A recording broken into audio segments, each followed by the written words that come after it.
tremendo cambio que se ha producido en estos 10 años, los últimos 10 años. El peruano es distinto, de verdad lo digo, no es el mismo resignado de hace 10, 12 años atrás, es sujeto activo del desarrollo actual, está diferente, se cree el cuento de los últimos, del desarrollo, ha sido sujeto activo de ese desarrollo, de ese crecimiento económico importante. Uno ve la tremenda modernización que se ha producido, ¿no es cierto?, en las distintas áreas, en las telecomunicaciones, en los bancos, en la forma de construcción, cómo han crecido las carreteras, cómo se ha expandido, cómo están los puertos, cómo esta es una economía que se ha abierto al mundo, que tiene enormes tratados internacionales. Todo esto pasó en los 10 últimos años. A mí me parece increíble, pero realmente, si uno ve todo esto, si hay algo que realmente no se ha modernizado, es el transporte. Aquí realmente Lima y el Perú creo que está al debe. Si uno ve lo que ha pasado en Colombia, en Ecuador, en Chile, ve que el transporte se ha modernizado, se han regulado las fuentes móviles, como llamamos desde el punto de vista de las emisiones, pero también se ha regulado el tamaño del parque, se han sacado vehículos antiguos. Tenemos un parque automotor en Lima, y lo digo también con pena porque he vivido los últimos 5 años en Lima, y creo que la situación que tenemos, producida por el transporte, que es el principal emisor no solo de gases de efecto invernadero, sino que de material particulado respirable, no me voy a, de la enorme costo social que significa para Lima en particular la emisión de estos contaminantes producto de un parque automotor muy, muy antiguo. Por lo tanto, el metro, la línea 1 que hoy está operando y lo que se viene hacia adelante, sin lugar a dudas, va a ser, a mi juicio y objetivamente hablando, un enorme beneficio. Aquí hay un gran desafío. Yo creo que todavía, no se está, por ejemplo, incorporando en las evaluaciones en el Sistema Nacional de Inversión Pública, que es el sistema a través del cual la inversión pública, por lo menos realizada en los metros, se regula. No se ha introducido y evaluado el impacto que tiene desde el punto de vista económico el metro, el impacto positivo, solo por el hecho de disminuir los gases de efecto invernadero y los contaminantes locales. Los impactos de la disminución del material particulado, del dióxido de azufre, de los óxidos de nitrógeno, son muy importantes y le generan al Estado un enorme ahorro porque evita enfermedades respiratorias y, por supuesto, que esto debería ser contabilizado como un impacto positivo cuando se evalúan socialmente los proyectos de metro. La disminución del material particulado que produce el metro, las futuras líneas de metro, ciertamente tienen un costo económico relevante y deben ser incorporados en el SNIP, como actualmente creo que están siendo incorporados los beneficios que tiene la disminución de los tiempos de viaje, los efectos que tiene, otros aspectos y beneficios que son consustanciales a la construcción de los metros.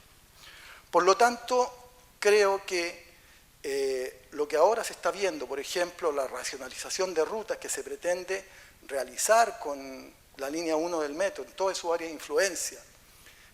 Nosotros participamos activamente en el tema del bono de chatarreo.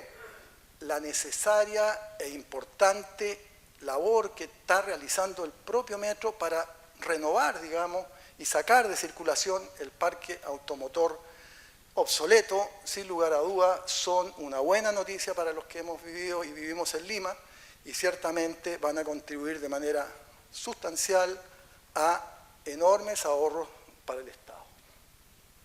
Bueno, entrando ahora a la presentación, la agenda de mi presentación ve lo que es la situación actual del mercado internacional del carbono, la descripción del proyecto, la cuantificación de las reducciones de CO2 de la línea 1 del Metro de Lima, la metodología utilizada, monitoreo y verificación y conclusiones y desafíos.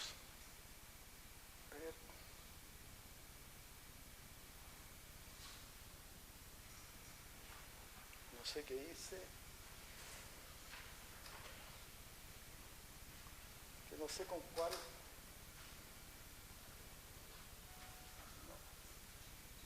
No.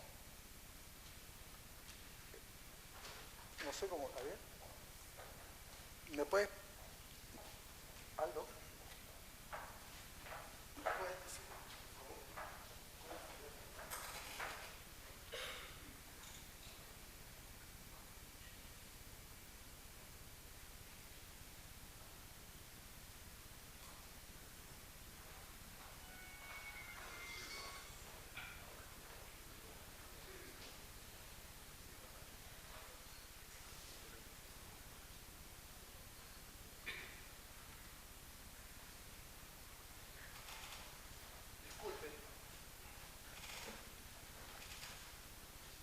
Bueno, en primer lugar, vamos a hablar de la situación actual del mercado internacional del carbono, separando lo que son el mercado regulado y el mercado voluntario. El mercado regulado es el mercado regulado por el Protocolo de Kioto, que actualmente está enfrentando problemas, el denominado mecanismo de desarrollo limpio. No voy a profundizar las razones, solamente explicarles que producto de la crisis económica en Europa y de la no suscripción del Protocolo de Kioto por parte de Estados Unidos, un importante actor para que funcionara con fluidez el mercado de los bonos de carbono, se ha producido un decrecimiento de los precios que ha llegado a niveles que simplemente no son aceptables. Estamos hablando de un mercado que en el año 2010, 2011, se cotizaba en el mercado spot de las bolsas de carbono en torno de 17, 18 euros la tonelada, y hoy el precio está en torno de los 4 centavos de euro la tonelada. Esto básicamente por las razones que relacionaban directamente los permisos de emisión europeos, los llamados European Unit Allowance, con nuestros bonos de carbono denominados CERS. Básicamente, el mercado de permisos europeos le permitía a las empresas europeas que tenían compromisos de reducción de sus emisiones de CO2 utilizar nuestros CERS para compensar sus emisiones. Los permisos europeos de emisión se asignaron a los grandes focos puntuales de emisión de CO2 en base a sus emisiones de CO2 históricas que están directamente relacionadas con el consumo energético de empresas, fábricas, centrales termoeléctricas.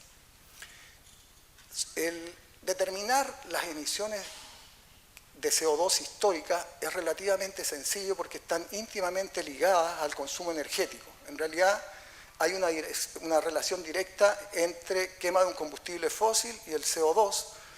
Es una relación lineal porque todo el contenido de carbono de los combustibles fósiles se oxida. La mayor parte se va a CO2. Cuando hay una combustión que no es muy buena, parte se va como monóxido, pero la mayor parte se va como CO2. Por lo tanto, todos los grandes focos puntuales de contaminación en Europa podían perfectamente ser cuantificados y el regulador europeo, que bajó esta normativa a todos los estados europeos, le asignó cupos de emisión y les exigió que redujeran esos cupos de emisión en el tiempo. Por lo tanto, así se genera una escasez, entonces las empresas tenían que reducir sus emisiones y la forma de hacerlo era o esforzándose, disminuyendo el consumo energético o intercambiando permisos de emisión entre ellos. Había una directiva europea denominada Lincoln Directive que le permitía a las empresas, sobre todo a las termoeléctricas, en las empresas termoeléctricas europeas, utilizar nuestros CERS para compensar sus reducciones hasta casi en un 50% de sus obligaciones. Es decir, si ellos tenían que reducir, por decir un número, en 1000 toneladas de CO2, podían comprar 500 toneladas de nuestros bonos de carbono para cumplir sus compromisos. ¿Qué pasa con la crisis europea? Simplemente se produce, como en toda crisis, cuando decrece sustantivamente el Producto Interno Bruto, se produce un decrecimiento del consumo energético y lo que pasa con las emisiones de CO2 es que europeas es que comienzan a sobrar permisos de emisión. Entonces, lo que pasó y ha pasado con el mercado regulado del carbono es que ha habido una sobreproducción de permisos, una sobreoferta, lo que ha llevado a que baje el precio sustantivamente. Ese es un aspecto del problema. Se dice que ahora, a partir del 2013-2014, nuevamente va a comenzar a subir el precio, pero Perú, como la mayor parte de los países latinoamericanos, a excepción de Haití, solo puede vender CERS en Europa, que es el principal mercado comprador, de aquellos proyectos que fueron registrados antes del 2012.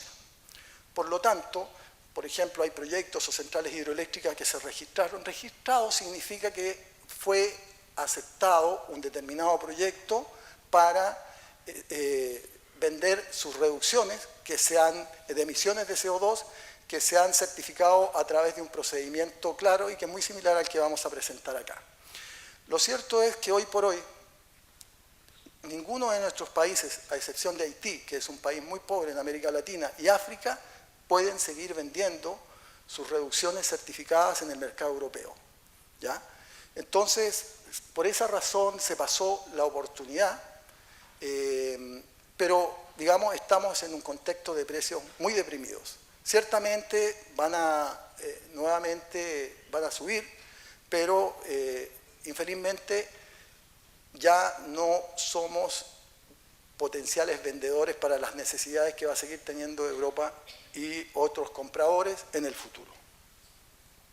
Bueno, si vemos ahora el mercado voluntario, aquí tenemos una estadística del mercado voluntario donde muestra que lo que se ha transado en toneladas de emisiones de CO2 durante los últimos 3 años.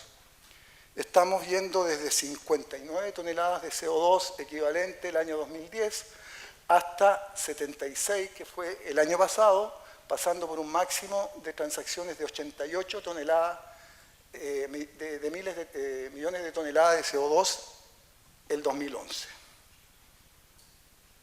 ¿Cómo han andado los precios? El 2010 se transaba a $6 la tonelada en el mercado voluntario, marcando un pic en el 2011 de $6,2 la tonelada, y el año pasado se transaron casi a $5 la tonelada. ¿Ya? Ahí también ponemos en términos absolutos la cantidad de dinero que se transó en el mercado, marcando un máximo en el 2011 de 587 millones de dólares, y el año pasado se transaron 379 millones de dólares en bonos de carbono. Acá tenemos la tendencia de los precios y de volúmenes a ser negociados. En primer lugar, aquí tenemos perspectivas de crecimiento que se han determinado por la fuente de ahí, por Ecosystem Marketplace, y vemos que hay un crecimiento proyectado bajo 2 escenarios que han sido realizados por encuesta. El primero considera un aumento del intercambio y de venta de bonos en torno de casi 350 millones de toneladas de CO2. El segundo llega a los 250 para el año 2020. O sea, se ve un crecimiento sustantivo. El volumen proyectado en función del crecimiento histórico está en torno de los 150 millones de toneladas de CO2 al año 2020. Los valores proyectados serían 1.800, estamos hablando de billones ingleses, serían 1.800 millones de dólares en el escenario, en los dos escenarios, y el conservador sería en torno de la mitad, 900 millones de dólares. ¿Cuáles son las motivaciones de los compradores? Hay el 32% que está en la reventa. Básicamente lo compran fondos, brokers, etcétera, que tienen el 32% del comercio. El 20% corresponde a políticas de mitigación del cambio climático, sea de empresas, sea de entidades públicas. El 19% se atribuye a la compra que va destinada a responsabilidad social empresarial. Hay otro porcentaje del 14% que está asociada a la muestra de liderazgo ambiental por parte de la industria. El 10% restante compromete a los clientes la reducción de sus emisiones, y hay otros aspectos que son incentivar la sostenibilidad en la cadena de valores, otros. Aquí creo que es importante tener presente lo siguiente, que comienzan a surgir lo que se denominan barreras pararancelarias en muchos países, como Europa, Europa del Norte, Australia, Nueva Zelanda, que tienen regulaciones de gases de efecto invernadero y que por lo tanto sus empresas, que tienen que pagar un costo por el carbono, y ese costo por el carbono está incorporado en su sistema de producción, es que están comenzando a protestar y digamos, contra aquellas importaciones que no tienen o que no están pagando contenido de carbono de sus productos. Por ejemplo, la industria del vino chilena, nosotros hemos trabajado prácticamente con todas las viñas, porque están sujetas a regulaciones en sus mercados de destino, donde, por ejemplo, un consumidor europeo le exige a una botella de vino chilena que tiene que compensar sus emisiones de CO2 por el viaje. Por lo tanto, un consumidor europeo va a escoger o comparar cuál es el contenido de carbono de una botella de vino español o italiano respecto del contenido de carbono de una botella de vino chileno. Por lo tanto, hemos calculado el contenido de carbono de producto porque efectivamente las viñas chilenas han tenido que hacer el esfuerzo de compensar las emisiones producto del viaje a través de la compra de emisiones del mercado voluntario ahora, para compensar esas emisiones del viaje. Hoy son las botellas de vino chileno, el salmón, probablemente van a ser los espárragos peruanos. O sea, cada vez más se va a comenzar a exigir en los mercados de carbono de los países desarrollados que se compensen las emisiones de CO2. Producir 1 tonelada de cobre en Chile supone emitir 3 toneladas de CO2.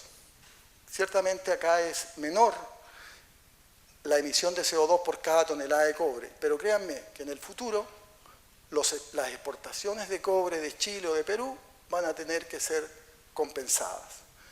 Es más, ahora recientemente nos llamó Concha y Toro, que es una viña que es el 4º productor de vino a nivel mundial, porque les está exigiendo a sus proveedores chilenos que compensen sus emisiones de CO2. Es decir, los productores de vidrio, los productores del cartón para los envases, los productores de la etiqueta que le venden a Concha y Toro, primero tienen que calcular su huella de carbono, porque Concha y Toro se lo está exigiendo, y en segundo lugar, compensar sus emisiones, y en tercer lugar, mitigarlas.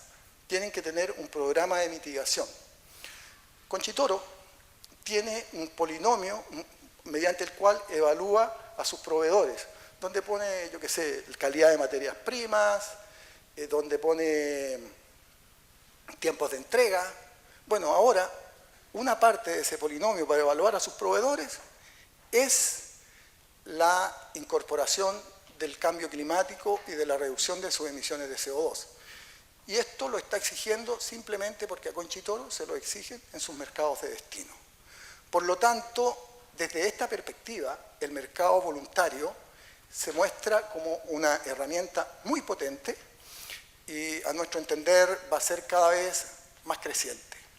Como también va a ser cada vez más creciente la exigencia a países de desarrollo medio, como Perú, que tienen que comenzar a asumir crecientes obligaciones en sus reducciones de CO2.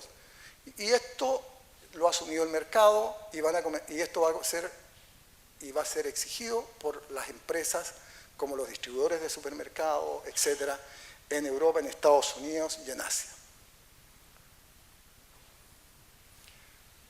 Las emisiones según categorías tenemos que se han transado. Por ejemplo, servicios forestales y uso de suelo. Hoy día tenemos acá en Perú, que en Tambopata se han certificado a través del Voluntary Verified Carbon Standard, que es el mismo digamos, estándar con el cual nosotros registramos el proyecto de la línea 1 del Metro de Lima. Estaban vendiendo sus emisiones y se las han comprado